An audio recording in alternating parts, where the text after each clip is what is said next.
Buenas tardes a todas y a todos, a quienes han tenido la oportunidad de conectarse a esta sesión, a esta segunda sesión.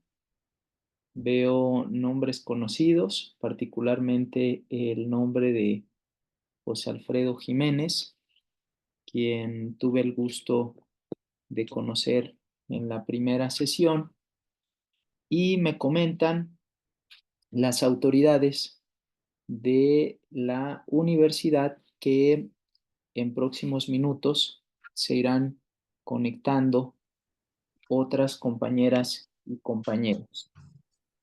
Veo que ya se están conectando. Por ejemplo, nos acompaña Andrea Morales. Buenas tardes, Andrea. Gusto en saludarte. También nos acompaña Monse Salazar. También, buenas tardes, Monse. Nos acompaña de igual manera Olivia Valverde García. Y bueno, Buenas tardes, maestro. ¿cómo está? Gusto en Bien, saludar. gracias igualmente. Y disculpe que la haya tuteado, pero Estamos en confianza. Todos aquí ya estamos en confianza. muchas gracias. ¿De dónde nos acompaña? Yo de la Ciudad de México. Ah, qué bueno, pues nos encontramos muy cerca.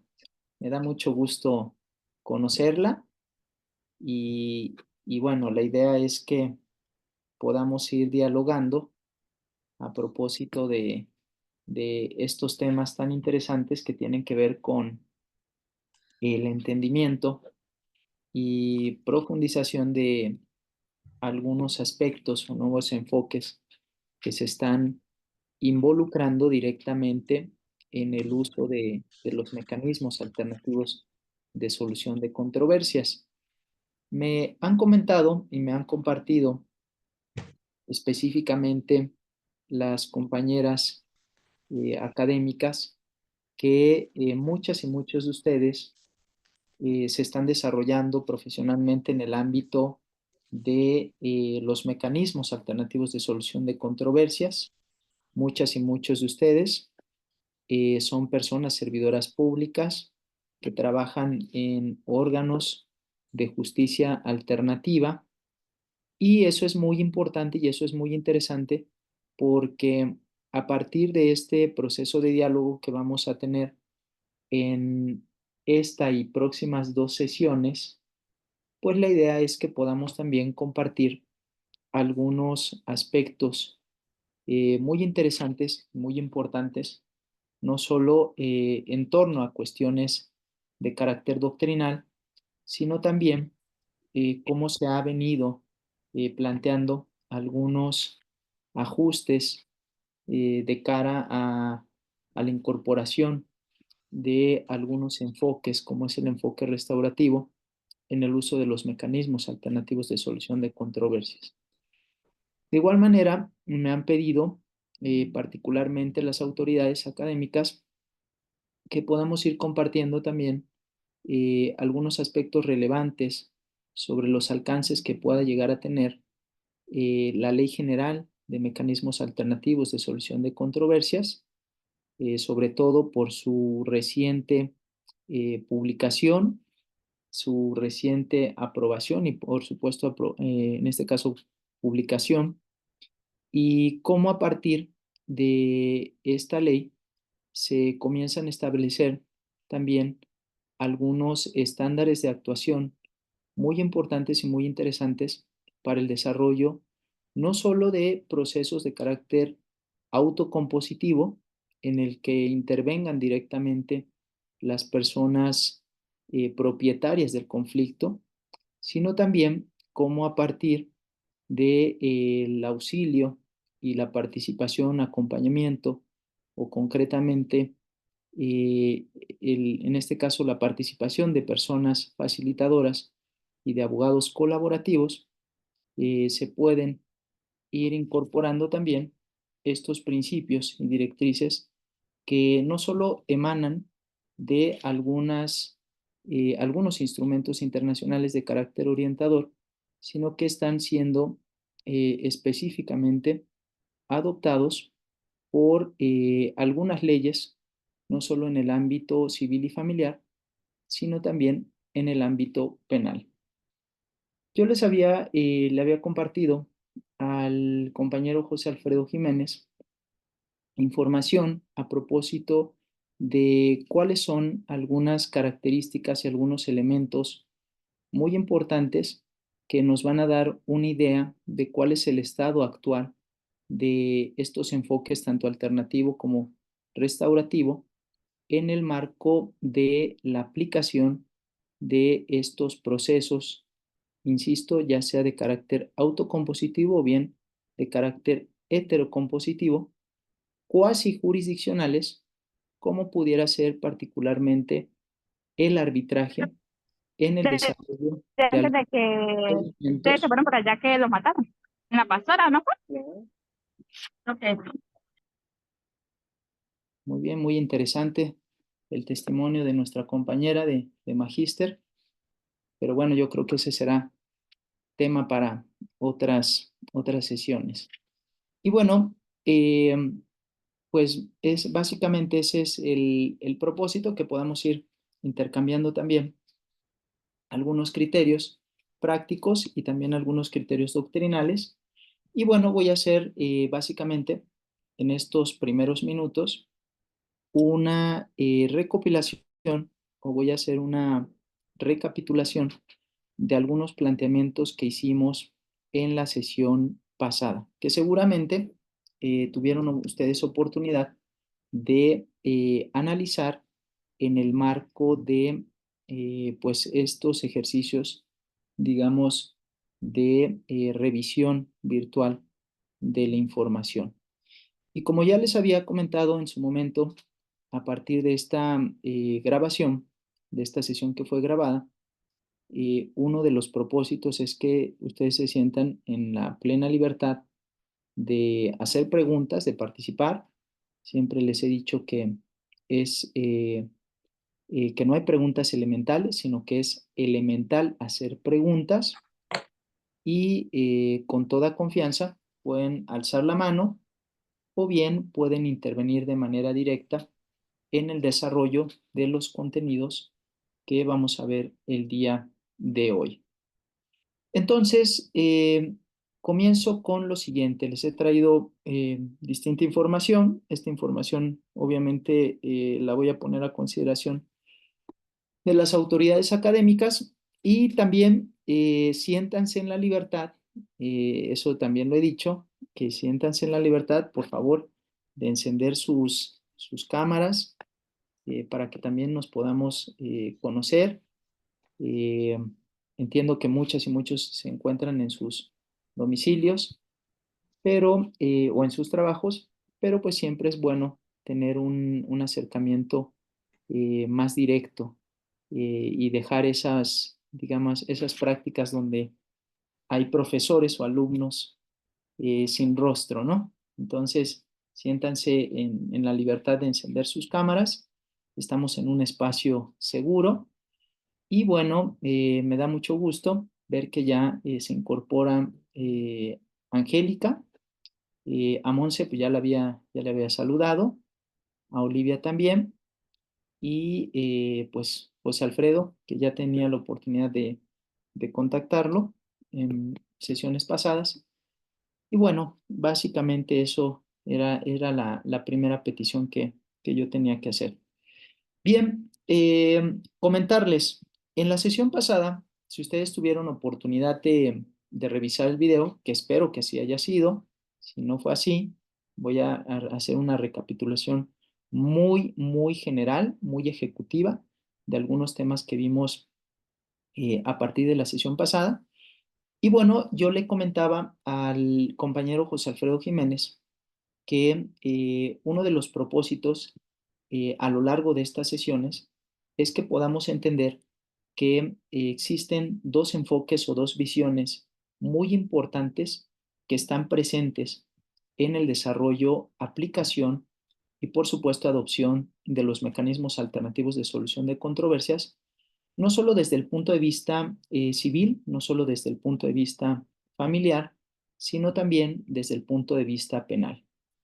Es muy importante tomar en consideración esta situación porque cuando nosotros analizamos la Constitución Política de los Estados Unidos Mexicanos, nuestra Carta Magna, ahí se establece o se recoge una declaración de principios muy importantes que tiene que ver con el desarrollo de distintas herramientas y de distintas garantías que están presentes en el desarrollo de la jurisdicción ordinaria, dominante, estatal, o bien incluso de algunas jurisdicciones que a la luz del propio artículo 2 constitucional se establece la posibilidad que personas que requieren, por ejemplo, atención prioritaria desde el punto de vista de su identidad indígena, no solo pueden optar por acceder directamente a la jurisdicción del Estado, sino también a la jurisdicción de sus propios sistemas normativos indígenas.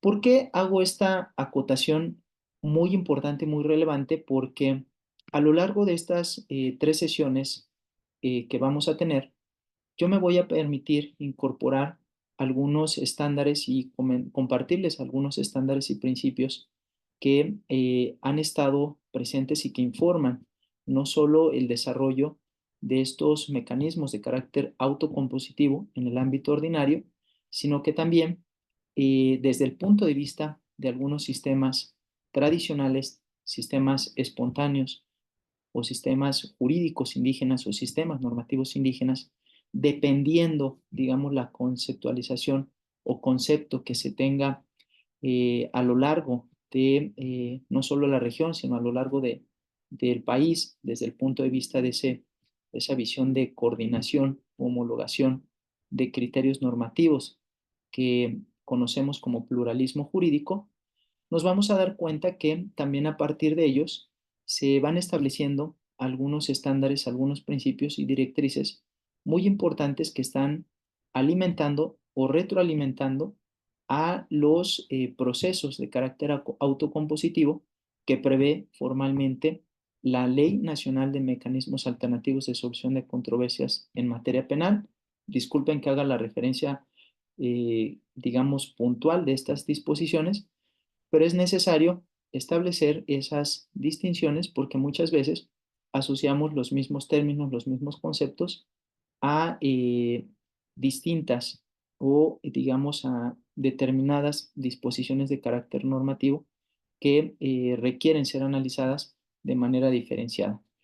Y por supuesto, lo que actualmente establece la propia Ley General de Mecanismos Alternativos de Solución de Controversias, que a la luz del propio artículo 73 constitucional, lo sabemos desde el punto de vista del derecho constitucional, es el poder legislativo federal a través del Congreso de la Unión quien tiene la potestad específica de legislar sobre estas materias y eso a partir de diversas reformas que, como ustedes bien lo saben, se han venido o han venido fortaleciendo y consolidando no solo los sistemas de justicia, sino también las instituciones que participan en el desarrollo de esas actividades de carácter estatal. Concretamente, los órganos de justicia alternativa, los centros de justicia alternativa o bien,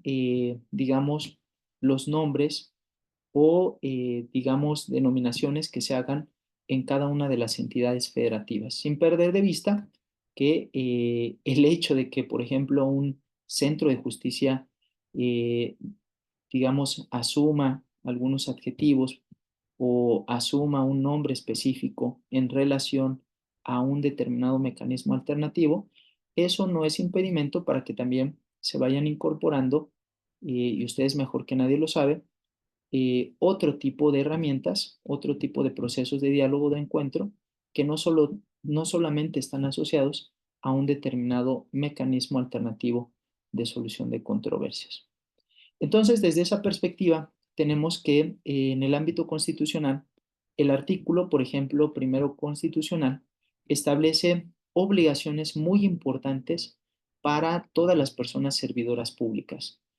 Yo había comentado en la sesión pasada que era muy importante comenzar a tomar conciencia o, en este caso, a tomar, digamos, una posición específica a propósito de estas obligaciones, puesto que muchas y muchos de nosotros hemos tenido la oportunidad no solo de participar desde el ámbito privado, sino también desde el ámbito público. Y esos servicios que nosotros prestamos como personas facilitadoras, ahora recientemente, como lo establece, por ejemplo, la Ley General de Mecanismos Alternativos de Solución de Controversias, abogados colaborativos o que van a colaborar, por ejemplo, en el desarrollo de algunos procesos como es la mediación colaborativa desde el punto de vista privado, también estamos sujetos a interpretar y también a hacer efectivas esas obligaciones que están previstas particularmente en el artículo primero constitucional. ¿Cuáles son esas obligaciones que están previstas en el artículo primero constitucional? Pues que todas las personas servidoras públicas, en el ámbito de sus facultades, en el ámbito de sus obligaciones, nos vemos no solo eh, llamados, sino también compelidos y desde un punto de vista un poco más coercitivo, obligados a respetar, a promover, a garantizar todos aquellos derechos humanos que estén previstos no solo en la Constitución política, sino también en los propios tratados o instrumentos internacionales que haya firmado el Estado mexicano y que desde una perspectiva, digamos, vinculante, esos tratados internacionales pues sean, en este caso, de observancia obligatoria para todas las autoridades que conforman a esos o que integran esos sistemas de justicia. Entendiendo sistemas de justicia como ese conjunto de agencias que participan en la resolución, por ejemplo, de determinados conflictos que se dan desde el punto de vista civil, que se dan desde el punto de vista familiar o bien que se dan desde el punto de vista penal. Porque muchas veces asociamos que los conceptos de sistema de justicia o procedimientos o procesos son lo mismo. Sin embargo, sabemos que no son lo mismo y que tienen sus propias características, que tienen sus propias genealogías estos conceptos, y a partir de ahí vamos entendiendo cómo de manera holística o de manera integral se van definiendo también cuáles van a ser las obligaciones o cuáles van a ser las facultades que tiene cada una de esas instituciones que, por ejemplo, en el caso concreto, participan en el desarrollo y aplicación o bien sustanciación de un mecanismo alternativo de solución de controversias que conduzca, por ejemplo, a un convenio, que conduzca, por ejemplo, concretamente a un laudo o que conduzca a una solución alterna desde el punto de vista penal, ¿no? Sobre todo lo que hemos analizado desde la perspectiva de una ley muy importante como es la Ley Nacional de Mecanismos Alternativos de Solución de Controversias en materia penal. Esto lo digo de manera preliminar porque vamos a ir analizando que desde la perspectiva de estas dos leyes, como es la Ley General de Mecanismos Alternativos y como es la Ley Nacional en materia penal, contemplan particularmente algunas o establece algunas prescripciones muy específicas que orientan también la función de las personas que participamos en la sustanciación de esos procesos, primordialmente de carácter autocompositivo y no necesariamente heterocompositivo, ¿no? Ya iremos viendo también la distinción y la diferencia que pueden existir entre los propios arbitrajes que retoma particularmente el Código Nacional de Procedimientos Civiles y Familiares y cómo esto se va relacionando directamente con lo que establece o los alcances que establece la propia Ley Nacional, Ley General de Mecanismos Alternativos de Solución de Controversias. Aquí hago una breve pausa porque lo vamos a ir analizando también desde un punto de vista normativo. Existe una interdependencia entre la Ley General de Mecanismos Alternativos de Solución de Controversias con el Código Nacional de Procedimientos Civiles y Familiares, como lo existe también con el Código Nacional de Procedimientos Penales y la Ley Nacional de Mecanismos Alternativos de Solución de Controversias en materia penal. Esa es una, digamos, una prevención inicial que sí me gustaría que tomáramos en consideración, porque eso nos permite también, eventualmente, no solo desde el punto de vista doctrinal, sino también desde el punto de vista práctico, nos permitirá entender cuáles pueden ser los alcances, por ejemplo, de una solución alterna desde el punto de vista de la intervención jurisdiccional o ministerial y cuáles pueden ser también los alcances de un mecanismo alternativo de solución de controversias desde la perspectiva de intervención o participación de las personas facilitadoras y si esto puede o no confluir o pueden o no ser analizados desde un punto de vista interdependiente y bien desde un punto de vista también de carácter procedimental. Y ese mismo ejercicio lo haremos con el propio Código Nacional de Procedimientos Penales y la propia Ley General de Mecanismos Alternativos. Claro que lo vamos a ir analizando desde la óptica o a la luz de algunas, digamos, algunos criterios que se han comenzado a establecer en el ámbito jurisdiccional y que pueden servir de base para un mejor entendimiento y una mejor aplicación de algunas disposiciones que contemplan estas normas, tanto nacional como general, y que pueden ir confeccionando también digamos, la resolución de determinados criterios en el ámbito no solo federal, sino también del fuero común.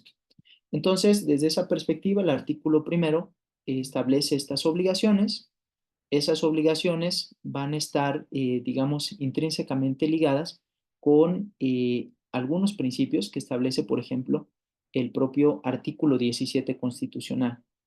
Y el artículo 17 constitucional, no por nada se ha afirmado que no solo constituye digamos, una disposición constitucional sumamente importante para el ámbito jurisdiccional o para el ámbito de la administración de justicia, sino que ahora que se está planteando, por ejemplo, estas reformas a los poderes judiciales, tanto estatales como federales, se ha obviado o se ha banalizado los alcances que puede tener los principios que establece particularmente este artículo 17 constitucional.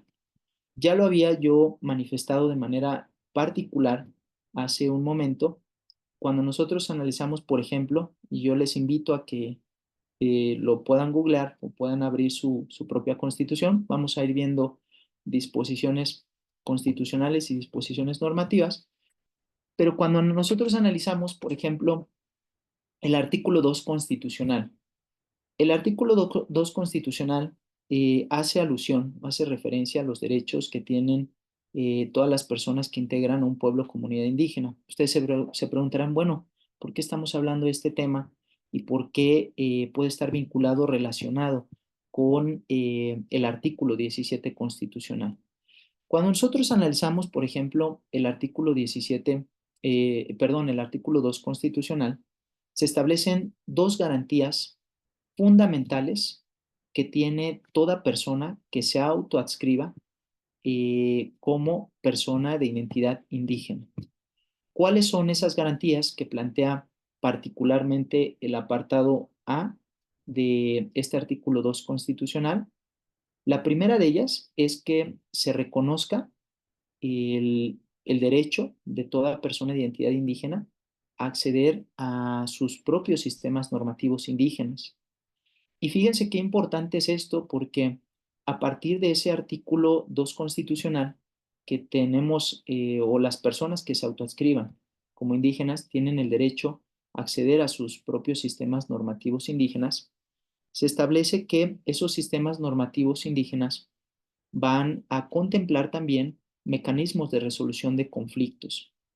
Y esos mecanismos de resolución de conflictos tradicionales, mecanismos de resolución de conflictos indígenas, mecanismos de resolución de conflictos espontáneos, deben de estar informados o deben de informarse también de aquellos derechos o aquellos principios que se establezcan no solo en el ámbito constitucional, sino en el ámbito internacional. Incluso ustedes le pueden dar una lectura así muy rápida a ese apartado A del artículo 2 constitucional, y en sus fracciones se establece que tienen el derecho a optar por la resolución de sus conflictos a partir de sus sistemas normativos, siempre y cuando se respeten los derechos humanos, se respeten, por ejemplo, los derechos de las mujeres que han sido víctimas de violencia desde el punto de vista de algunos tratados internacionales, y se respete también la dignidad de las personas en la resolución de esos conflictos a través de estos sistemas de justicia o sistemas normativos al interior de determinadas comunidades. Eso es muy importante porque va intrínsecamente ligado con el artículo primero constitucional. Ya habíamos dicho, todas las autoridades tenemos la obligación de respetar y promover y garantizar los derechos humanos previstos en la Constitución, pero también previstos en los tratados internacionales o instrumentos internacionales de los que el Estado mexicano sea parte. Entonces, cuando nosotros analizamos esta garantía que tiene que ver con el acceso a sus sistemas normativos indígenas, van a estar necesariamente ligados a esas obligaciones que de carácter convencional pues están previstas desde el punto de vista del artículo 133 constitucional, forman parte de ese bloque de constitucionalidad que es obligatorio ser observado particularmente por todas las autoridades, ¿no? Esto lo voy a dejar así de manera abierta para ahorita retomarlo. Entonces se establece ese derecho que tiene toda persona de acceder a esa jurisdicción, pero también se establece el derecho que tiene toda persona de identidad indígena a acceder a la jurisdicción del Estado. Y para que una persona de identidad indígena pueda acceder a la jurisdicción del Estado, se deben establecer algunas, digamos, acciones prioritarias por parte de las autoridades encargadas de procurar o también de administrar justicia. Y bien, esas obligaciones no solo van a estar, en este caso, sujetas a observancia de personas juzgadoras, de personas, por ejemplo, fiscales o fiscalas o fiscales o agentes del Ministerio Público. No solo van a estar, digamos, no solo van a ser observadas por estas autoridades, sino en el marco del desarrollo de un procedimiento, lo sabemos desde la perspectiva del Código Nacional de Procedimientos Civiles y Familiares, o bien desde la perspectiva del Código Nacional de Procedimientos Penales, puede llegar a concurrir la posibilidad de que ese determinado conflicto, si, digamos, franquea esas excepciones que se establecen de manera específica en esas normas, pueden optar por la resolución de los conflictos a partir de determinados mecanismos alternativos de solución de controversias. Y eso es muy importante porque esas mismas obligaciones que se están estableciendo tanto para las autoridades jurisdiccionales como para las autoridades ministeriales en determinados casos desde el punto de vista o desde el ámbito penal, o bien desde otros ámbitos, no solo van a ser observables o no solo tienen que ser observables por ellos, sino también por las personas servidoras públicas que en algún momento lleguen a participar en la sustanciación, por ejemplo, de un mecanismo alternativo de solución de controversias. Les voy a poner un ejemplo muy básico, muy, digamos, muy cotidiano, que seguramente ustedes, muchas de ustedes y muchos de ustedes han tenido oportunidad de, digamos, de revisar o incluso han tenido oportunidad de resolver. Pensemos, por ejemplo, en una persona de identidad indígena que opte porque sus conflictos sean resueltos desde el punto de vista de la jurisdicción ordinaria, desde el punto de vista de la jurisdicción estatal, desde el punto de vista de la jurisdicción dominante. Perdonen que les haga todo este planteamiento, pero estoy haciendo referencia a algunos conceptos que han sido adoptados por algunos estados a nivel regional y también a nivel internacional. Por eso referimos sistemas de justicia ordinarios, también llamados dominantes, o sistemas de justicia estatales. Entonces, supongamos que desde el punto de vista del artículo 2 constitucional, una persona que se autoadscriba como persona de identidad indígena tiene la posibilidad de decidir si ese conflicto en el cual está involucrada, ya sea desde el punto de vista de una perspectiva de victimización o desde el punto de vista de una persona sujeta a una investigación, o bien desde el punto de vista, digamos, digamos, partes en conflicto que tienen diversas pretensiones en el ámbito civil y familiar, tienen la posibilidad de acceder ya sea a esos sistemas normativos o bien a los sistemas jurídicos estatales. Si accede al sistema jurídico estatal, una de las obligaciones que tienen los estados o que tienen las autoridades estatales es proveer las garantías necesarias para que se haga efectivo ese derecho. Y una garantía esencial que se plantea, por ejemplo, en este artículo 2 constitucional y que va a estar intrínsecamente ligado con el artículo 17, tiene que ver con que las autoridades provean, por ejemplo, servicios de interpretación o provean servicios de traducción e incluso servicios de defensa en su propia lengua, y que esas personas que van a proveer esos servicios, que a su vez digamos, se constituye como una garantía esencial para acceder plenamente a la jurisdicción del Estado, también conozcan, digamos, las costumbres o conozcan también o tengan plena conciencia de su propia cultura, eh, digamos, criterios sociales, culturales y políticos, ¿no? ¿Por qué digo eso? Porque cuando nosotros analizamos, por ejemplo, la Ley Nacional de Mecanismos Alternativos de Solución de Controversias, desde el punto de vista de este artículo 2 constitucional, la Ley Nacional de Mecanismos Alternativos de Solución de Controversias en materia penal establece que para el desarrollo, por ejemplo, de los mecanismos o el desarrollo de las sesiones de un mecanismo, por ejemplo, alternativo de solución de controversias, se deberán incorporar determinados ajustes de procedimiento para que las personas que no hablan, por ejemplo, el español, no hablan el castellano, tengan la posibilidad incluso de participar activamente en el desarrollo de un mecanismo alternativo de solución de controversias. Esto es muy importante porque esos servicios o esos ajustes de procedimiento que se plantean inicialmente por las autoridades jurisdiccionales, que se plantean inicialmente por las autoridades, por ejemplo, en el caso concreto, ministeriales, se van, digamos, van evolucionando o siguen un camino de trazabilidad o de evolución, es decir, de continuidad, que hace exigible que no solo ministerios públicos, no solo jueces, sino también personas facilitadoras planteen la incorporación de esos ajustes de procedimiento para que ellos puedan acceder plenamente a la jurisdicción del Estado. Entonces, cuando nosotros hablamos de jurisdicción estatal, la jurisdicción estatal no solo implica que las personas que están sujetas a un determinado procedimiento o que van a estar eventualmente sujetas a un determinado procedimiento resuelvan esas controversias o esas pretensiones desde el punto de vista, digamos, de intervención de las autoridades jurisdiccionales, sino también desde el punto de vista de intervención de las personas servidoras públicas que participan en la sustanciación e integración de todos estos mecanismos primordialmente autocompositivos que se brindan desde la perspectiva de actuación de los órganos de justicia alternativa.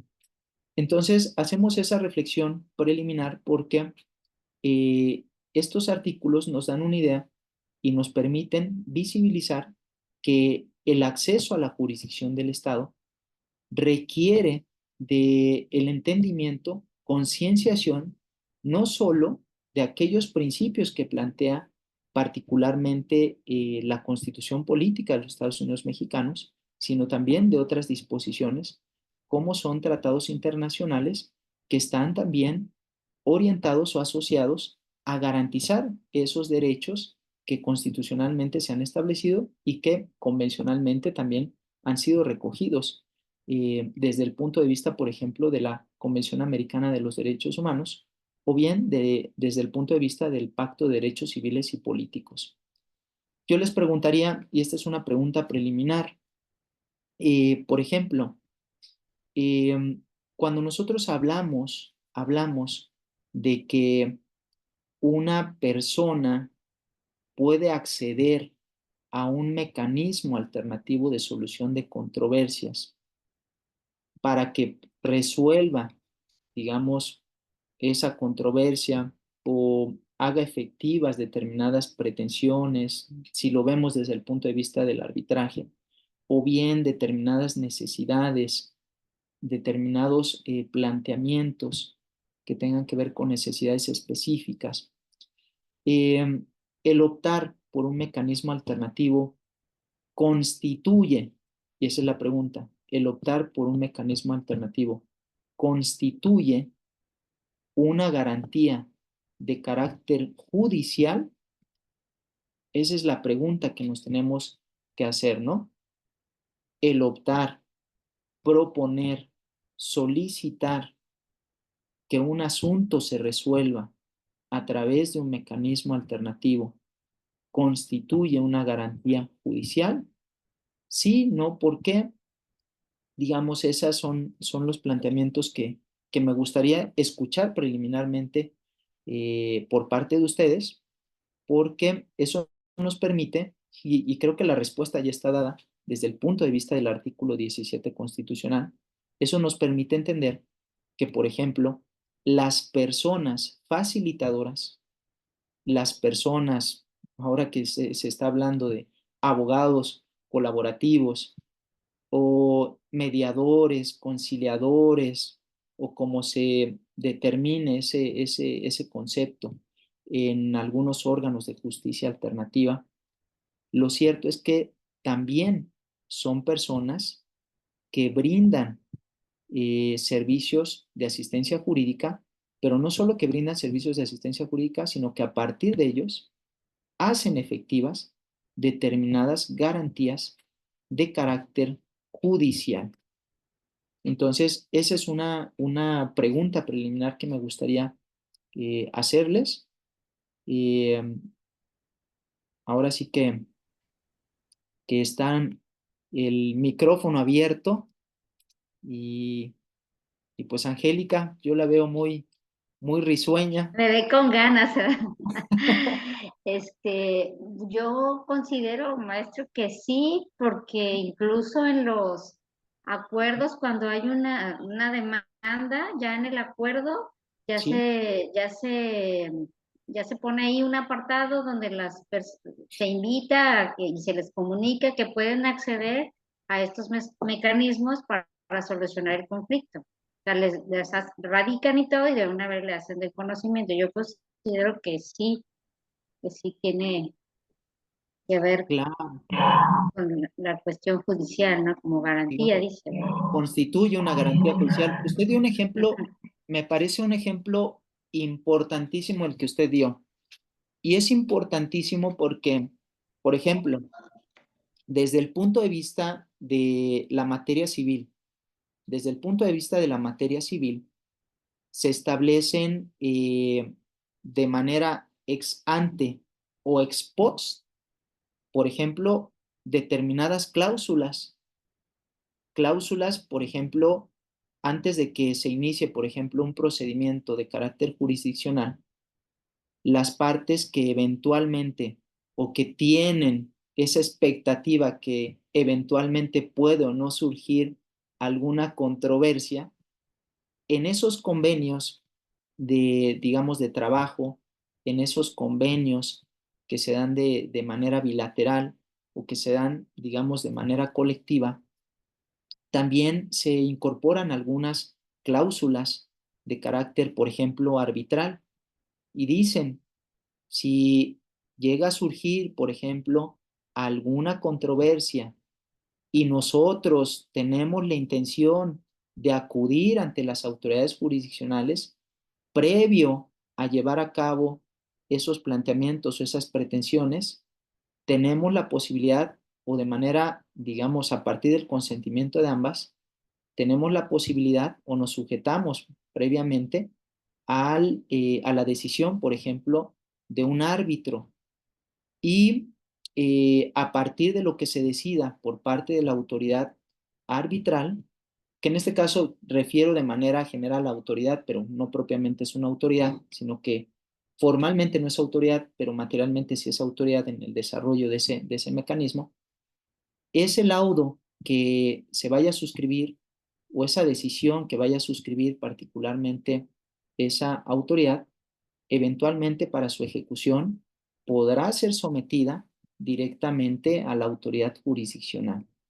Y ahí se están estableciendo de manera previa, con independencia de que se haya o no optado en un primer momento por derivar el asunto o plantear el asunto a una autoridad jurisdiccional, una garantía de carácter judicial que tiene que ver con que esa resolución que se plantea de manera, digamos, coetánea al ámbito jurisdiccional pueda hacerse efectiva o puede ejecutarse desde el punto de vista de intervención de una autoridad judicial, ¿no?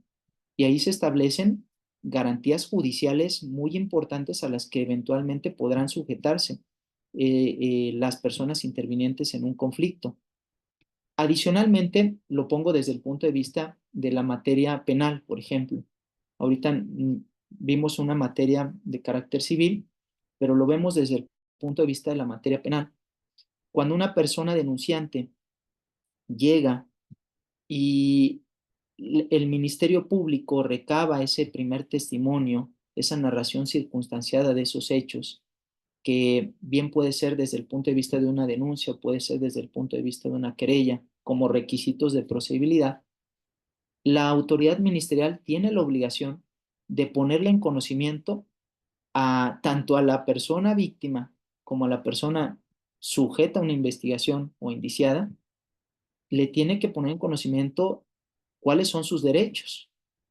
Y es interesantísimo porque a partir de esa cartilla de derechos que se encuentra contemplada en el artículo 20 constitucional, apartados B y apartado C, para personas sujetas a una investigación, para personas víctimas respectivamente, y que se traducen o se complementan a partir de lo que establece, por ejemplo, los artículos 109 y 113 del Código Nacional de Procedimientos Penales, se establece que uno de los derechos que tiene tanto la víctima como la persona sujeta a una investigación es optar, por ejemplo, a un mecanismo alternativo de solución de controversias.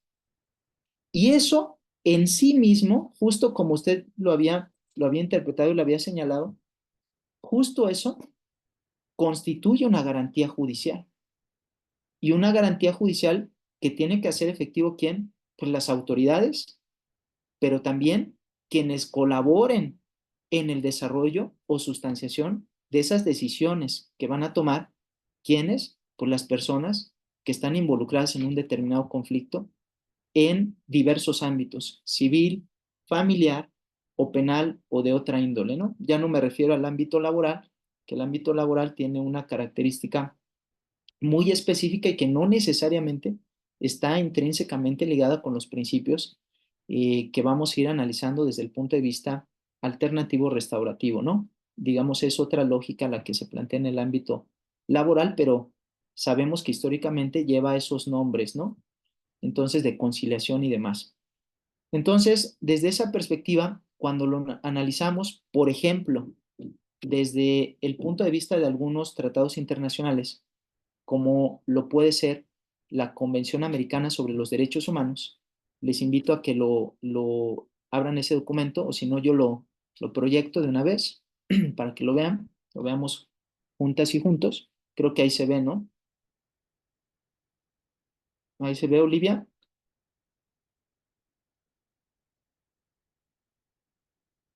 ¿Sí se ve, Olivia? ¿Sí se ve, Sí, sí Angélica? se ve. Sí. Ok. Ahí dice concretamente, toda persona, garantías judiciales, toda persona tiene derecho a ser oída con las debidas garantías y dentro de un plazo razonable por un juez o tribunal competente, independiente, imparcial, establecido con anterioridad a la ley, en la sustanciación de cualquier acusación penal formulada contra ella, o para la determinación de sus derechos y obligaciones de orden civil, laboral, fiscal o de cualquier otro carácter. Entonces, cuando nosotros analizamos particularmente estas disposiciones, hace alusión no solo a cuestiones de carácter penal, sino también a cuestiones de carácter civil, laboral, fiscal o de cualquier otro carácter. Es decir, que todas las personas que estén involucradas en un determinado conflicto, que quieran poner a consideración de las autoridades encargadas de administrar justicia, tienen derecho a ser oídas con las debidas garantías, entendiendo garantías también como derechos, y dentro de un plazo razonable por autoridades competentes, independientes e imparciales. Dentro de esos derechos, que si nosotros lo analizamos desde un punto de vista, digamos, general, y que pueden ser compatibles también con otros ámbitos, justo como lo plantea el artículo primero, toda persona tiene derecho que durante el proceso se establezcan garantías mínimas. Por ejemplo, que estén asistidos gratuitamente por personas traductoras o intérpretes, que tengan comunicación previa y detallada, no solo de la acusación, sino de las demandas que se les están planteando, que tengan los medios adecuados para preparar su defensa frente a una demanda, frente a una acusación, frente a una denuncia, una querella, pero también tienen la posibilidad de contar con un defensor que esté ya sea remunerado directamente por el Estado o remunerado directamente por él, ¿no? De acuerdo a lo que establece la legislación. Todas esas disposiciones nosotros las podemos asociar desde el punto de vista de estos derechos y estas garantías que están orientadas también a determinar la participación de las personas, en este caso, que prestan servicios en un órgano de justicia alternativa. Les voy a poner un ejemplo muy importante.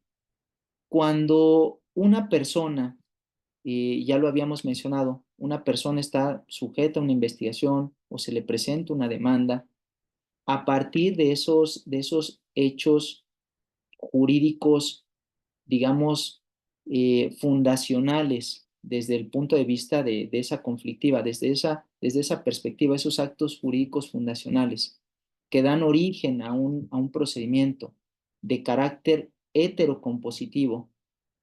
Desde esa perspectiva, se le están planteando, se le comunican cuáles son esos derechos que tiene previstos en el Código Nacional de Procedimientos Civiles y Familiares, como en el Código Nacional de Procedimientos Penales.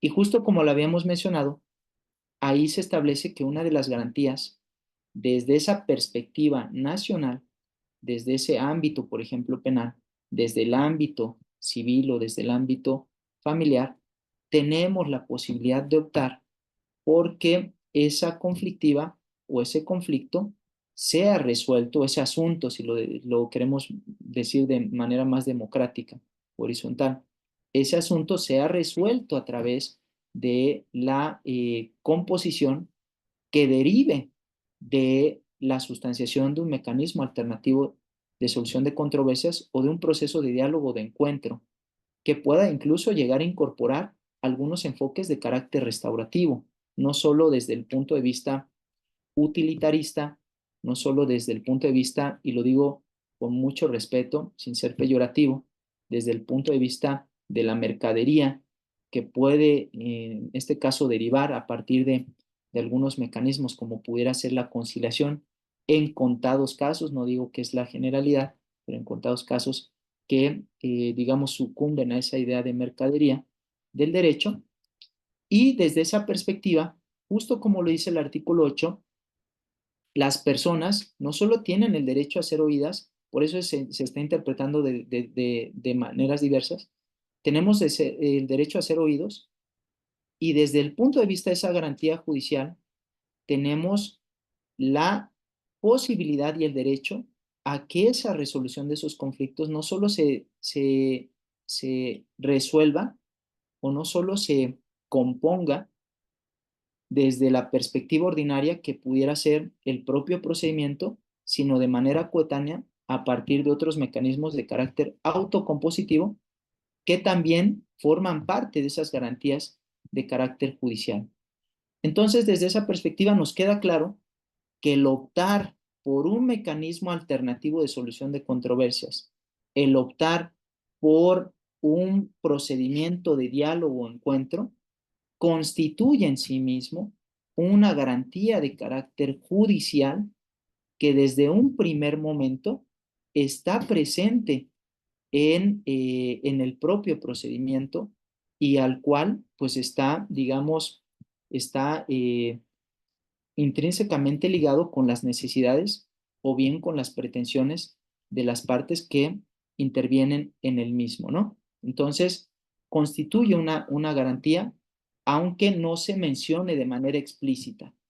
Por eso, yo les había comentado que es muy importante analizar no solo estos criterios o estos estándares que son ley en el Estado mexicano desde el punto de vista del artículo 133, sino que a partir de estas disposiciones y cuando las analizamos desde la perspectiva de algunos principios y directrices de derechos que, si bien no son convencionales o no tienen ese poder vinculante, pero sí son orientadores, le dan una perspectiva distinta a la interpretación que nosotros podemos hacer, por ejemplo, a este artículo 8 de la Convención Americana de Derechos Humanos, como a estos otros artículos, por ejemplo, 109 y 113 del Código Nacional de Procedimientos Penales. Vamos a ver un ejemplo adicional que va intrínsecamente ligado con esta idea de garantía judicial. Les voy a pedir que abran en sus computadoras un documento que se llama Principios, Declaración sobre los Principios Fundamentales de Justicia. De todas formas, aquí lo estoy abriendo.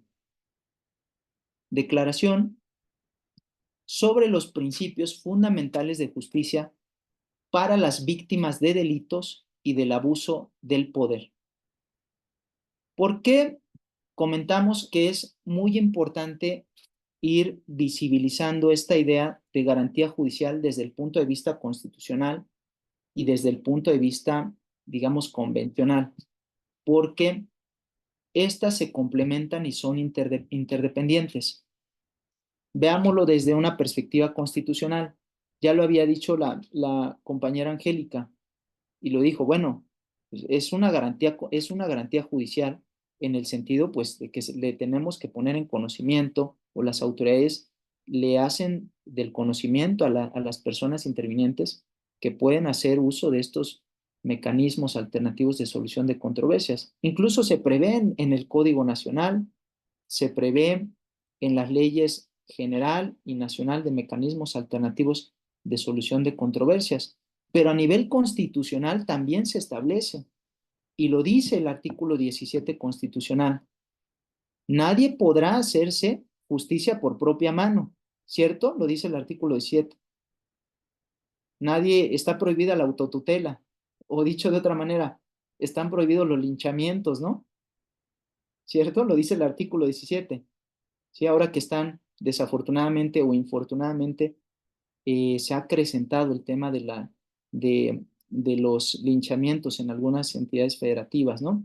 Por cierto, va a salir una recomendación de la Comisión Estatal de Derechos Humanos del Estado de Puebla, que habla precisamente sobre digamos, la preocupante situación que se está enfrentando algunos municipios a propósito de este fenómeno delictivo, porque no deja de ser un fenómeno delictivo los linchamientos, ¿no? Entonces, dice el artículo 17, está prohibida, lo voy a parafrasear, está prohibida la autotutela, y si está prohibida la autotutela, el Estado tiene que proveer esos servicios, ¿no?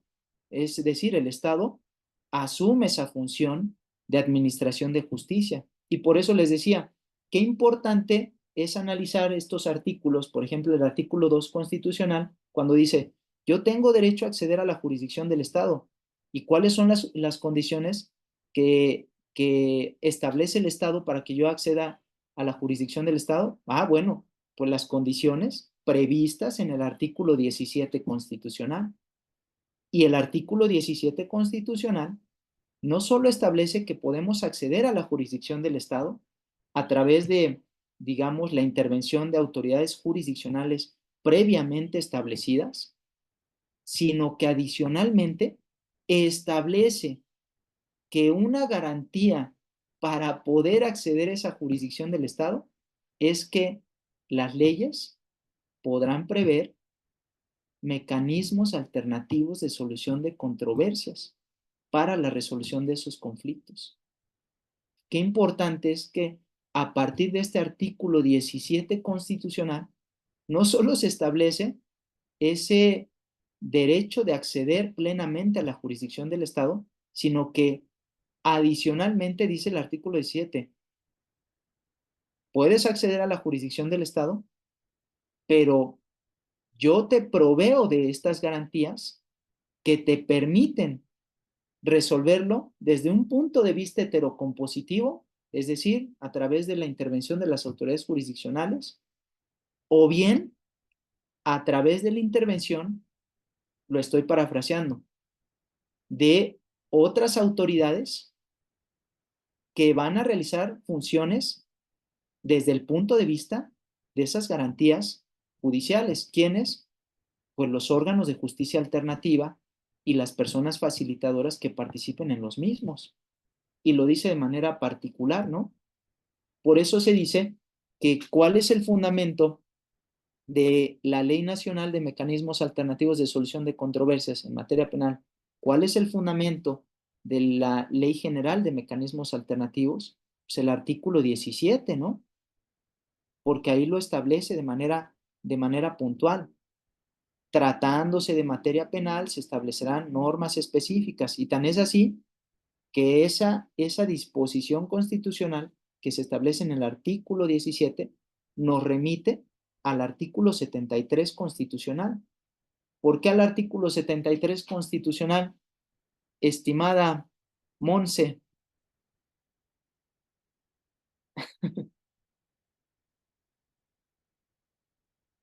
¿Por qué nos remite el artículo 17 constitucional? Bueno, digo, ¿por qué está intrínsecamente ligado el artículo 17 con el artículo 73 constitucional? Había entendido el 23, pero es el 26 Ajá, con el 17. con el 170, con el 123, ¿no? Pues fueron de los reformados fueron de las reformas que hubo en el 2009, ¿no? Para la cuestión penal. Bueno, aquí nada más hacer una precisión, Monse. ¿Por qué el artículo 17 constitucional está intrínsecamente ligado con el artículo 73? Preciso. Ay, no sé exactamente. ¿Por qué crees tú? ¿Qué dice el artículo 73 o por qué es tan importante el 73 constitucional? Pues el 73 es el del trabajo, pero no sé por qué está tan intrínseco con el 27. El del ¿O trabajo, será, maestro? ¿no será el 123? Perdón, será que está ligado porque de alguna manera son las facultades que tiene el Congreso para legislar? Entonces, de alguna manera, o sea, por eso seguramente estarán ligados, ¿no? Por las Exactamente, facultades mismas del Congreso. exactamente, precisamente como ustedes lo están diciendo. El Congreso, ¿sí? Aquí dice, las leyes preverán mecanismos alternativos de solución de controversias y en la materia penal regularán su aplicación, asegurarán la reparación del daño y establecerán los casos en los que requerirá supervisión judicial. Y ya posteriormente, justo como ustedes bien lo han dicho, pues tiene una relevancia importantísima el 73, porque ahí se establecen las facultades restrictivas que tiene, ¿verdad? El Congreso en ese sentido. Y el Congreso de la Unión es el único facultado para legislar, por ejemplo, en una ley nacional de mecanismos alternativos de solución de controversias en materia penal, por ejemplo. Ajá. Y también es el Congreso de la Unión el único facultado de legislar en una ley general de mecanismos alternativos de solución de controversias, ¿no? ¿Y por qué es tan importante esto? Porque justo, y retomando la reflexión que había hecho Monse, que me parece también muy interesante, a propósito de estas reformas que se comenzaron a establecer, por ejemplo, en el ámbito de la justicia, cuando se sanciona, por ejemplo, la Ley Nacional de Mecanismos Alternativos de Solución de Controversias el 29 de diciembre del 2014, pues quedan derogadas todas las leyes de mecanismos alternativos que en materia penal, habían sido publicadas y sancionadas por las entidades federativas, ¿no? Y todas esas funciones que realizaban, por ejemplo, las personas facilitadoras en el marco de esas leyes estatales, pues tendrían que sujetarse forzosamente a lo que establece actualmente la Ley Nacional de Mecanismos Alternativos de Solución de Controversias en materia penal. No sé si recordarán, bueno, yo sí lo recuerdo, pero como dirían, ya a determinada edad uno ya dice en mis tiempos, ¿no? En mis tiempos, cuando me tocó, digamos, transitar desde esa perspectiva de leyes de mecanismos a la Ley Nacional de Mecanismos Alternativos, recordarán que había compañeras y compañeros, agentes del Ministerio Público, que los designaban o los comisionaban a los órganos de justicia alternativa para que realizaran funciones de personas facilitadoras, ¿no? Sin tener ninguna certificación. Y actualmente se establece la necesidad y la obligación de que las personas que participen o que formen parte de esos órganos de justicia alternativa, pues estén debidamente certificadas y certificados, ¿no? Incluso muchas y muchos de ustedes pues son personas certificadas en mecanismos alternativos de solución de controversias, ¿no? ¿Cierto, Monse? Sí. Sí, ¿no? Así es como se establece. Entonces, algo importante, retomando este punto, fíjense qué importante es este artículo, porque se establece ese derecho a acceder a la justicia, pero adicionalmente, se establece como garantía judicial que siempre que no se afecte la igualdad entre las partes, el debido proceso u otros derechos en los juicios o procedimientos seguidos en forma de juicio, las autoridades deberán privilegiar la solución del conflicto sobre los formalismos procedimentales. Pero para privilegiar la solución de ese conflicto, digamos, para privilegiar esa composición, las leyes preverán mecanismos autocompositivos, y ya lo estamos viendo con la Ley General de Mecanismos Alternativos. También preverán mecanismos heterocompositivos cuasi jurisdiccionales que permitan, en este caso, llevar a cabo una composición o resolución de esos conflictos sin necesidad de que estos concluyan en forma de juicio o estén seguidos en forma de juicio, ¿no? Entonces, eso es muy importante que lo vayamos analizando desde una perspectiva general, desde una perspectiva, digamos, amplia. Entonces, eso lo podemos vincular directamente, este artículo 17, lo vinculamos directamente con el artículo 8 de esta Convención sobre los Derechos de las Personas, de la Convención Americana de Derechos Humanos. Y adicionalmente, justo como lo habíamos previsto, se establecen en algunos ámbitos, ya iremos viendo los ámbitos civil también, vamos a ir incorporando estas recomendaciones.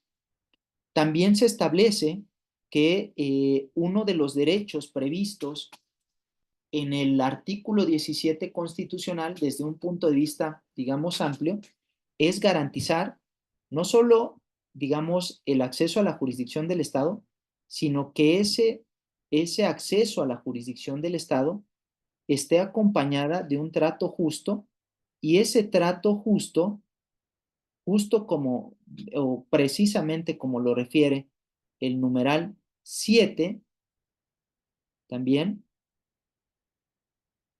se utilicen cuando procedan mecanismos oficiosos para la solución de controversias, incluidos la mediación, el arbitraje y las prácticas de justicia consuetudinaria o autóctonas, o justicia espontánea, justicia tradicional, justicia indígena, a fin de facilitar la conciliación y la reparación en favor de las víctimas. Fíjense qué importante es esto desde esa perspectiva. Habíamos analizado, por ejemplo, el artículo 1 constitucional. Habíamos analizado el artículo 2 constitucional. Lo vinculamos con el artículo 17 constitucional. Y este artículo 17 lo vinculamos con el artículo 8 de la Convención Americana sobre los Derechos Humanos.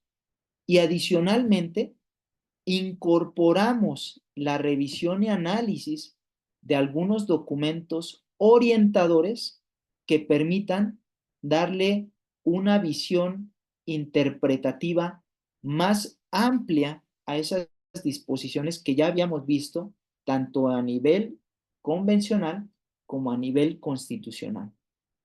Y desde esa perspectiva, uno de los derechos que nosotros podemos llegar a tener desde esa perspectiva, digamos, de recomendación orientadora que ya se contempla en el propio artículo 17 constitucional, es que también se utilicen algunos mecanismos para la solución de controversias en los cuales se incluya la mediación, el arbitraje y las prácticas de justicia consuetudinaria.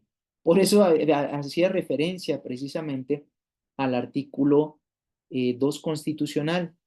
Qué importante es, porque una persona que requiere atención prioritaria, que se encuentre en una situación de victimización o que esté sujeta a una investigación y tenga una identidad indígena o se autoadscriba como indígena, también tiene derecho a acceder a sus propios sistemas normativos indígenas.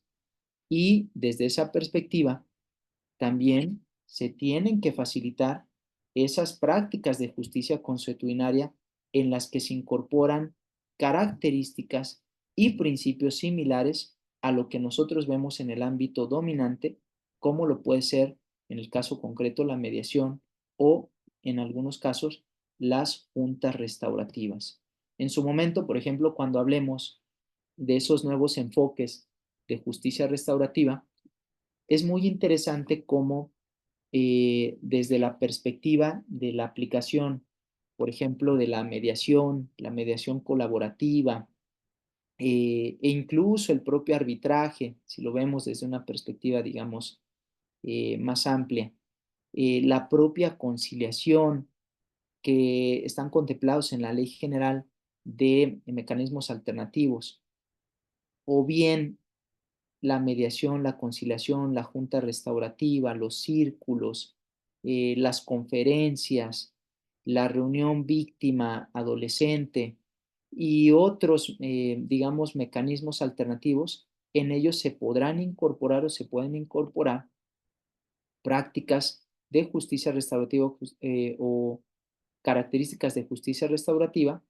que muchas de ellas emanan directamente de prácticas consuetudinarias o prácticas tradicionales, ¿no? Entonces, eso es algo muy interesante y lo vamos a ir analizando en su momento a la luz de algunas recomendaciones, por ejemplo, que ha emitido el Comité de Expertas y Expertos en Derechos de Pueblos y Comunidades Indígenas, o incluso la propia CEDAW, que establece también de manera particular algunas recomendaciones sobre acceso a la justicia de las mujeres, donde se establecen recomendaciones y sugerencias para que los mecanismos alternativos de solución de controversias o estos procesos de diálogo o encuentro no violenten derechos inmanentes de las mujeres que han estado sujetas a contextos de violencia no solo familiar, sino de diversa índole, como pudiera ser el laboral, como pudiera ser el docente o muchos otros contextos de violencia, incluso desde el punto de vista de la propia Convención Belém do Pará, ¿no? Entonces, lo vamos viendo también desde esa perspectiva. Y claro que esto tenemos que irlo analizando también desde el punto de vista de la legislación estatal o las leyes estatales o esas disposiciones legales que le van dando materia o sustancia a esos principios generales que recogen estas convenciones, que recogen estas recomendaciones, o bien la propia Constitución Política de los Estados Unidos Mexicanos. ¿Cuáles van a ser esas leyes que van a dar sustancia o que van a dar materia? Pues la Ley Nacional de Mecanismos Alternativos en materia penal o la Ley General de Mecanismos Alternativos. Y adicionalmente las leyes o estos códigos nacionales de procedimientos penales y de procedimientos civiles y familiares, que también establecen algunos parámetros y características para la utilización de este tipo de mecanismos autocompositivos y heterocompositivos de controversias. Adicionalmente, a estas leyes que ya habíamos comentado, ¿habrá alguna otra ley que contemple, por ejemplo, este tipo de garantías que tienen que hacerse efectivas por parte del Estado? ¿Alguna otra ley? Descartando el Código Nacional de Procedimientos Civiles y Familiares, la Ley General de Mecanismos, la Ley Nacional, el Código Nacional de Procedimientos Penales. ¿Alguna otra ley que contemple esta lógica, digamos, de garantía judicial para acceder plenamente a mecanismos alternativos de solución de controversias que ustedes en su práctica profesional la hayan analizado? Por ejemplo, Olivia, aunque Olivia ya participó también, pero ahorita le hago esa pregunta directamente, Olivia. Otra ley que pudiera llegar a contemplar esta garantía, descartando las que ya mencionamos, ¿no? Y me refiero ley, digamos, nacional, es decir, mexicana. Que, No, por el momento ¿eh? no lo tengo presente. ¿Sí? Que no hay problema. Angélica, vuelvo contigo.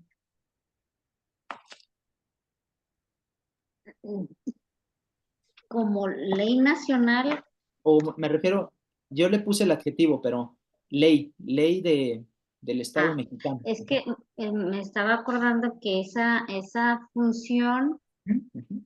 eh, de, pues de mediar, de tratar de solucionar un conflicto, en un primer término también lo hacen ahora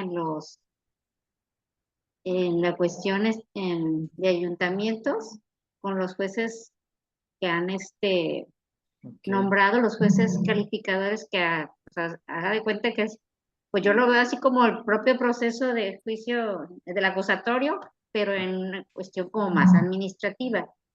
Y ya ok. ellos pues de ahí ven si en realidad es un asunto que debe de irse a la fiscalía, pero ellos también realizan esa labor de conciliación, mediación y que lo resuelven en un momento.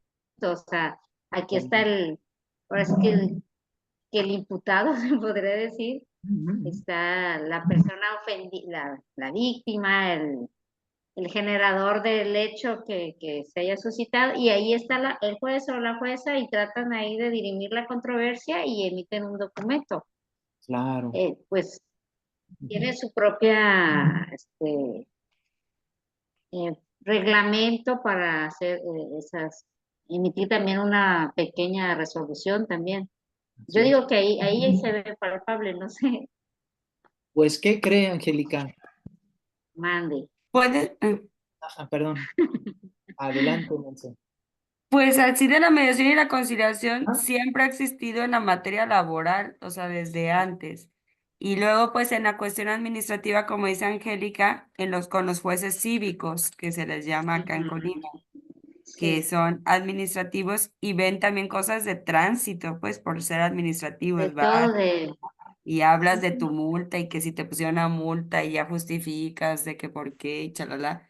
Pero ahí es como más un diálogo como los de la corte, ujú, porque no hay otra parte. Se supone que la parte afectada en lo administrativo en esas cuestiones, pues es el Estado, ¿no? Las infracciones son con el Estado más que una mediación, es como justificar o decir, no, pues en la cuestión de tránsito que a mí me tocó, sí. de que no, pues yo me puse ahí, pero era mi lugar y fue todo un rollo. Yo estoy estacionada en mi lugar oficial y en mi lugar oficial se estacionó alguien que no era del Poder Judicial, entonces yo me estacioné tapándolo para que no se pudiera salir y le dejé un letrerito que Ujú. respetara y que cuando saliera, pues me buscara en tal oficina.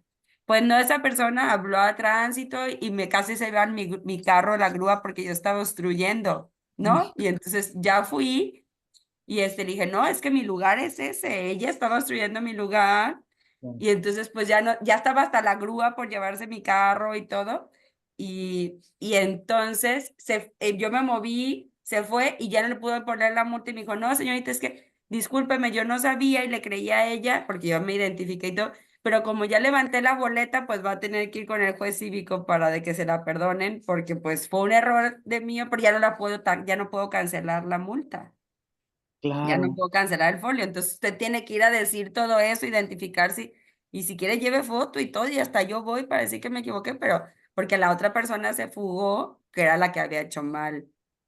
Y entonces sí te paras ahí, y pues me la condonaron, pero tuve que ir a una charla para condonarme la multa ahí con el cívico.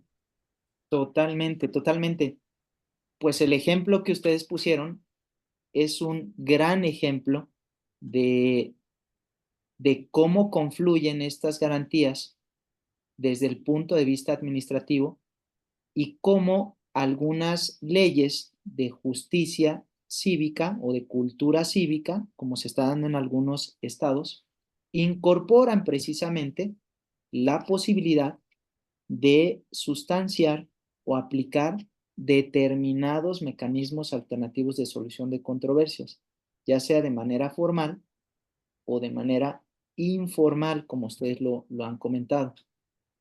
Voy a poner un ejemplo desde el punto de vista de mi experiencia en la Ciudad de México, ¿no?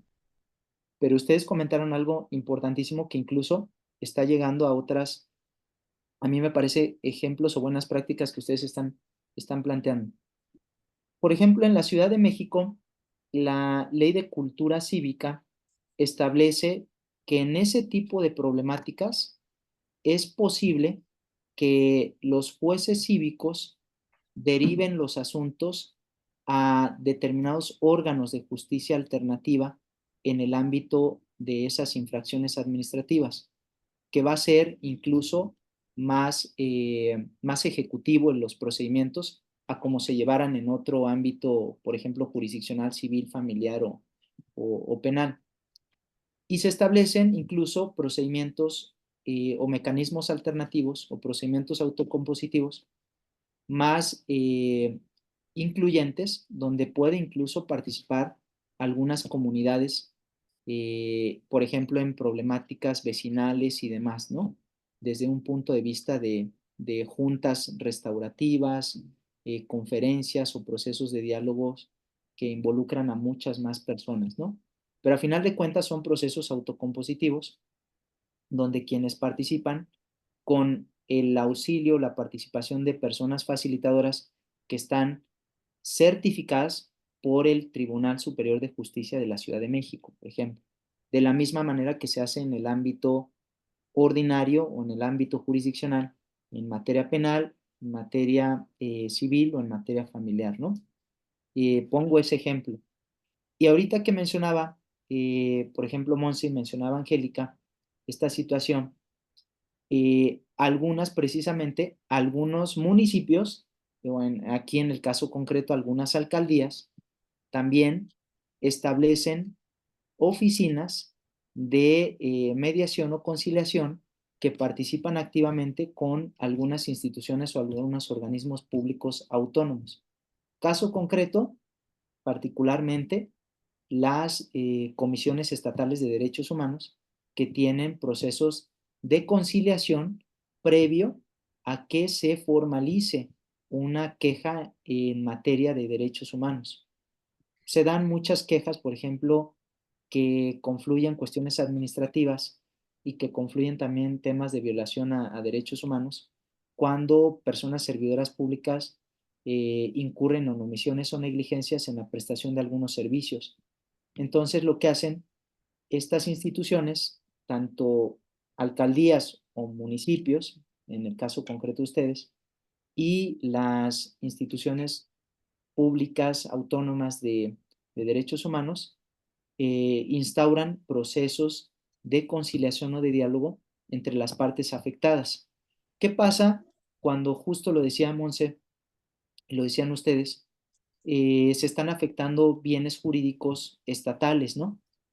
Quienes pueden llegar a participar de manera simbólica, y eso es algo muy interesante y muy innovador, porque en el desarrollo, incluso así lo plantea la propia Ley General de Mecanismos Alternativos de Solución de Controversias, en la representación de algunos bienes jurídicos difusos, pueden llegar a participar instituciones o dependencias intrínsecamente ligadas o asociadas con la tutela, prestación o determinados servicios o determinados bienes o determinados servicios que protejan determinados bienes jurídicos, ¿no? Y actualmente lo estamos viendo también en materia penal, como por ejemplo en determinadas situaciones, incluso han participado de manera simbólica algunas personas agentes del Ministerio Público como representantes de los intereses de la sociedad en algunos procesos incluso de mediación y conciliación en determinados delitos de carácter patrimonial, si es que no se lleva a cabo la representación por parte del Estado a través de alguna institución, ¿no? Entonces, esas son cuestiones muy interesantes y muy relevantes, y yo les agradezco que hayan puesto este ejemplo, porque es un ejemplo muy interesante y muy importante, que va ligado incluso con la lógica que está planteando la propia Ley General de Mecanismos Alternativos de Solución de Controversias, donde se establece, ya lo irán leyendo, lo irán analizando, seguramente ya lo están haciendo, pero establece también un procedimiento de mecanismos alternativos de solución de controversias en el ámbito administrativo, ¿no? No solo desde el punto de vista de los procedimientos civiles y familiares, no solo desde el punto de vista, en el caso concreto de la ley nacional en materia penal, sino también en cuestiones en controversias de carácter administrativo, ¿no? Por ejemplo, sustanciación de procedimientos en materia de justicia administrativa o en ejecución de sentencias con las condiciones y límites que establece la propia ley, o en la tramitación de procedimientos administrativos de diversa índole, ¿no? Que era uno de los pendientes que estaban ahí presentes en el desarrollo de esta ley o discusión de esta ley.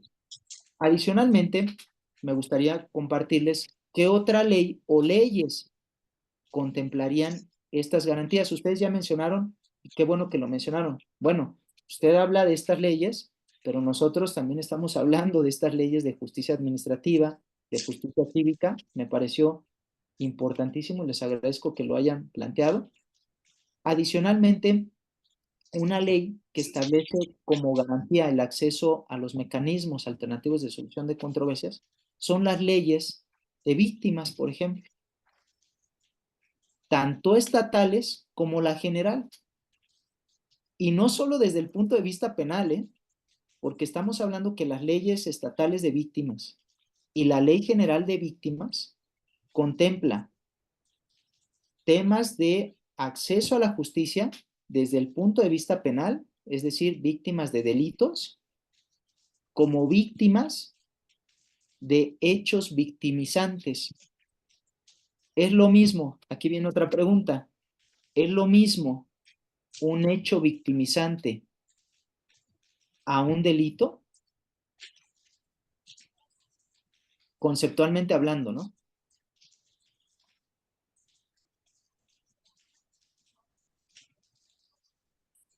Ahí pregúnteles, Angélica.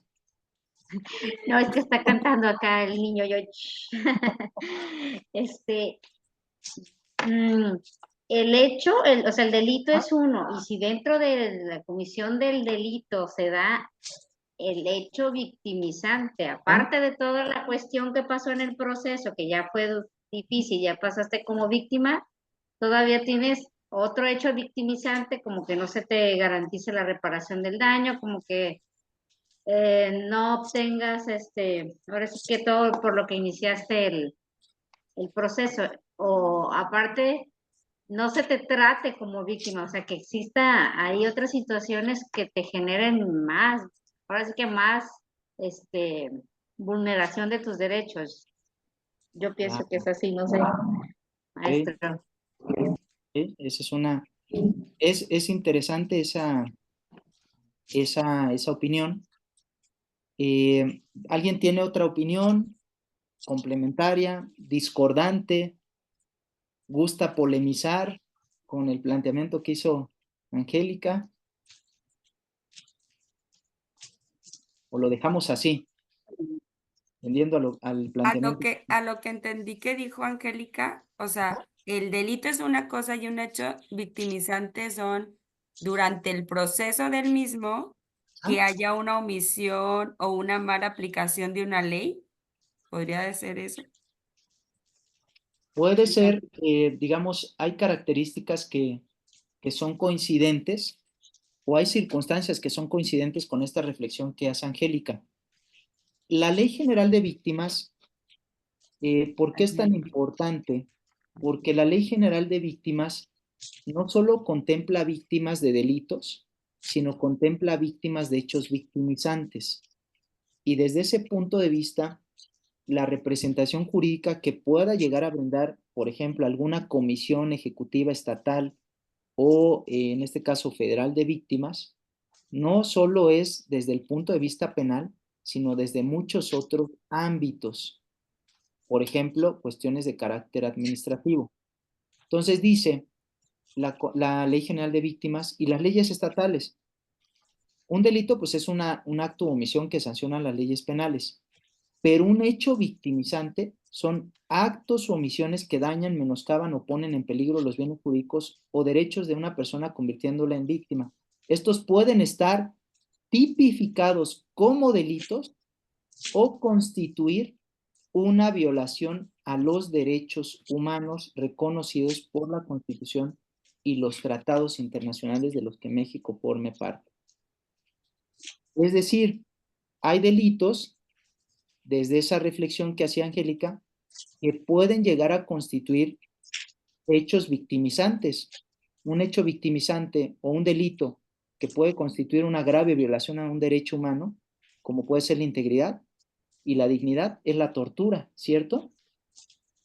La ejerce agentes estatales o particulares con aquiescencia del Estado, ¿no? Otro delito que puede llegar a constituir un hecho victimizante o grave violación a derechos humanos es la desaparición forzada de personas, por ejemplo. Un delito que puede llegar a constituir exactamente, la trata de personas. Muchos dicen, pues es que no es una violación a derechos humanos. Bueno, ya hay criterios de la Organización de Naciones Unidas que establecen que sí debe ser considerada una grave violación a derechos humanos en el marco de este hecho delictivo, ¿no? Esos son hechos, digamos, victimizantes, pero hay hechos victimizantes que no necesariamente son delitos. Por ejemplo, afectaciones que ya se está planteando, ahorita que estábamos hablando de megaproyectos, ¿no? Por parte del Estado mexicano. El Estado mexicano o el gobierno de México, mejor dicho, ha implementado megaproyectos como pudieran ser el Tren Maya, por El ejemplo, Tren Maya ya está haciendo. ¿no? Y eso inicialmente no necesariamente constituye un delito, pero sí puede llegar a constituir una grave responsabilidad desde el ámbito ambiental y desde lo que establece la Ley Federal de Responsabilidad Ambiental, puede llegar a constituir un hecho victimizante. Y es tan interesante que estos hechos victimizantes, incluso desde el punto de vista de algunos tratados internacionales, los cuales han sido firmados por el Estado mexicano, como es el Acuerdo de Escazú sobre justicia ambiental, establecen la posibilidad de promover el uso de mecanismos alternativos de solución de controversias, desde el punto de vista de graves violaciones a derechos humanos, desde el punto de vista de hechos victimizantes.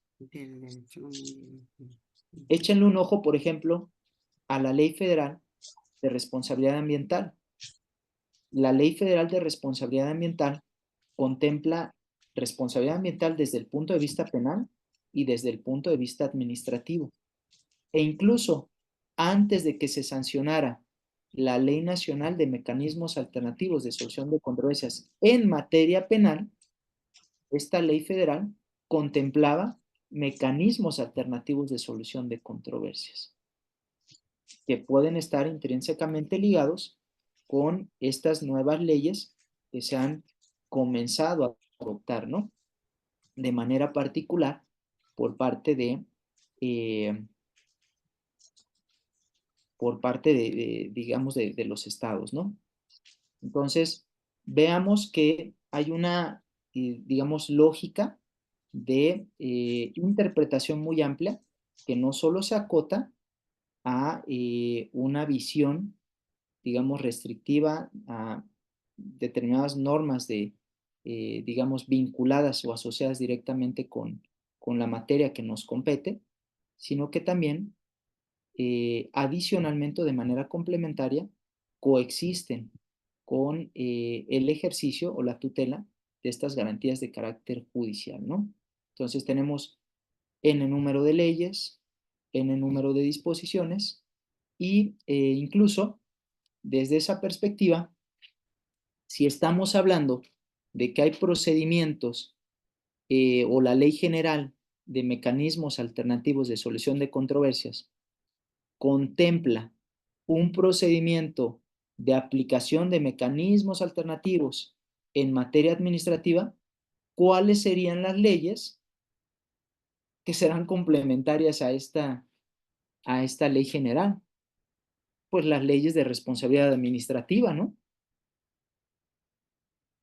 Por ejemplo, o de procedimiento administrativo, por ejemplo.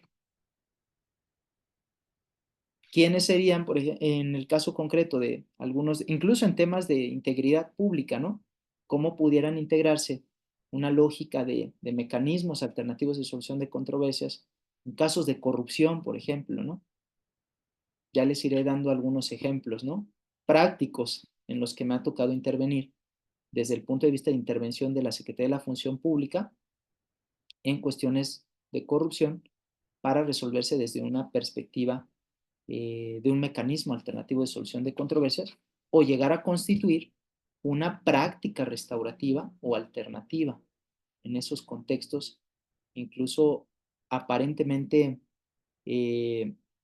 complejos, pero que pueden también entrar en esa lógica de resolución de controversias, ¿no?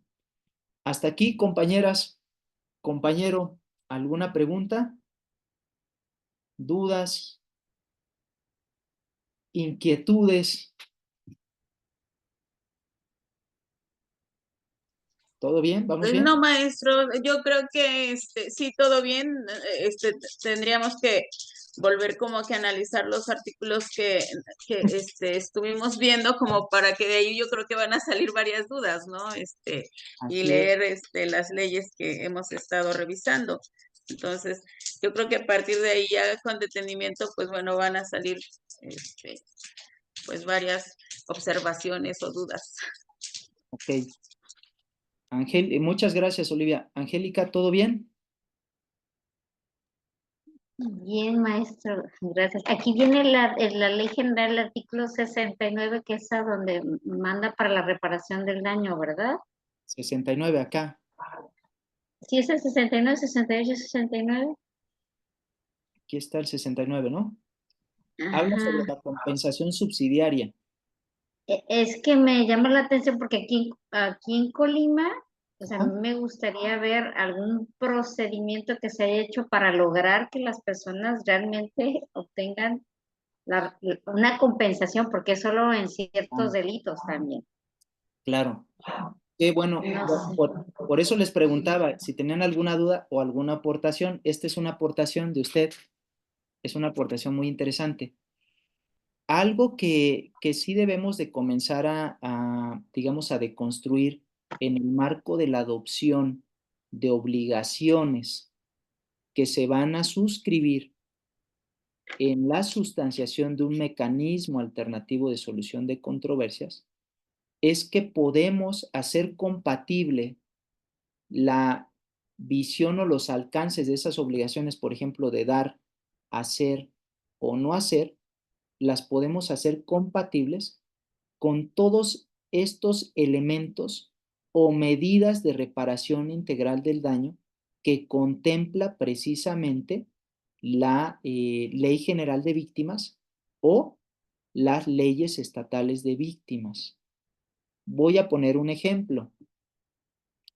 En la sustanciación, por ejemplo, de un mecanismo alternativo de solución de controversias derivado de un hecho delictivo de carácter patrimonial, donde inicialmente, por ejemplo, robos cometidos sin violencia, inicialmente la, la obligación primaria que se va a adoptar tiene que ver con una obligación de dar, es decir, regresar el dinero o pagar eso, el costo de lo robado, puede incorporar a través de otros enfoques de carácter restaurativo, puede incorporar otras medidas que estén vinculadas, por ejemplo, con garantías de no repetición.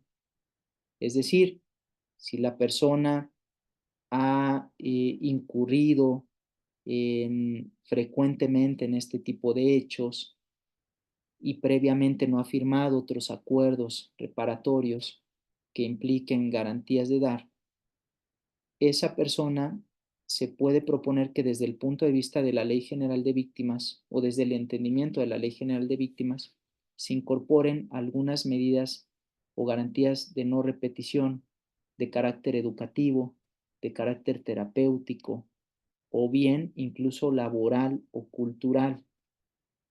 Pensemos en la inscripción de esta persona a programas cognitivo-conductuales para que les permitan empoderarse, tomar conciencia de ese hecho y no solo dar la indemnización o la compensación, sino incorporar, como lo dice la Ley General de Víctima, garantías de no repetición, pero también garantías de rehabilitación que no solo atienda las necesidades de las personas afectadas, directamente afectadas o afectadas, sino también se tomen en consideración las necesidades desde un punto de vista o desde un enfoque de reparación activa por parte de la persona ofensora, ¿no? Y eso solo puede ser posible, o mejor dicho, puede ser posible, no solo, pero puede ser posible, a la luz de los criterios que establece la Ley General de Víctimas o las leyes estatales de víctimas.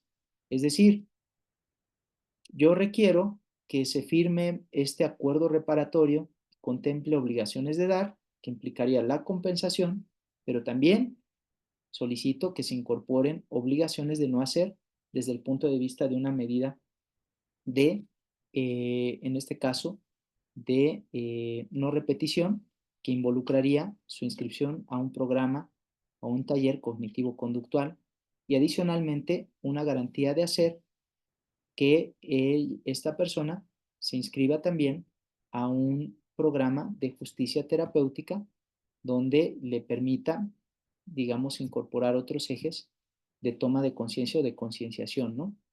Y no solo lo que habíamos mencionado, una perspectiva, y lo digo con mucha prudencia, esa lógica de mercadería de que pues, vamos a resolverlo, págale y ya nos vamos y todos tranquilos y contentos, ¿no?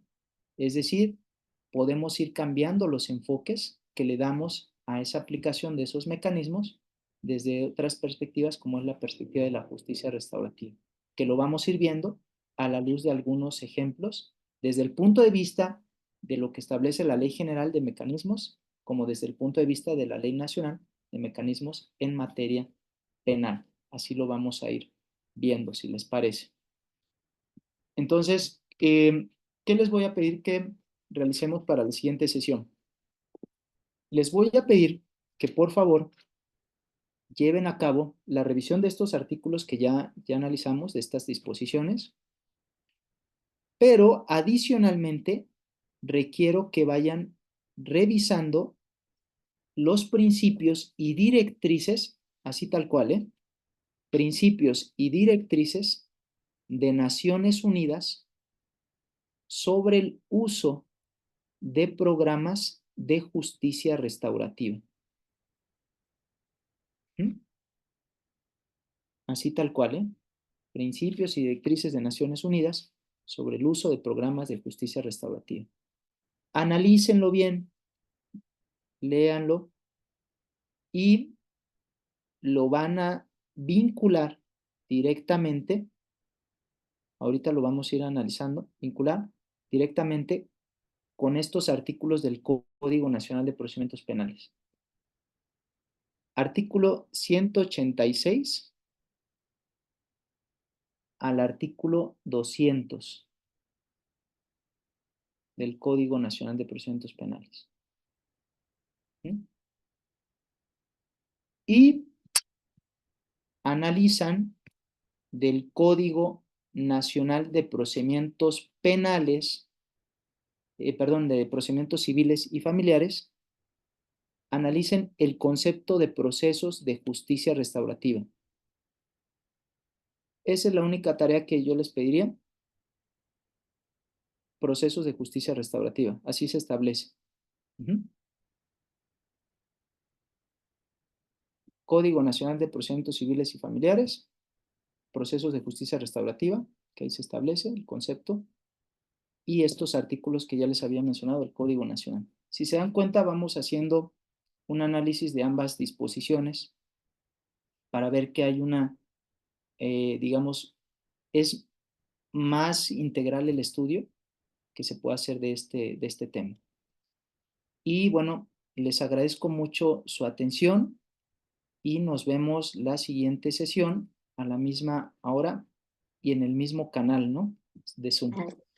Sí, Y les agradezco y qué gusto conocerles. gracias, maestro, igualmente. No nos Gracias, despedimos. maestro. Buenas noches. Que descansen. Un fuerte Gracias, abrazo. buenas noches. Gracias, buenas noches, maestro. Hasta pronto. Bye.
¿Y el pan?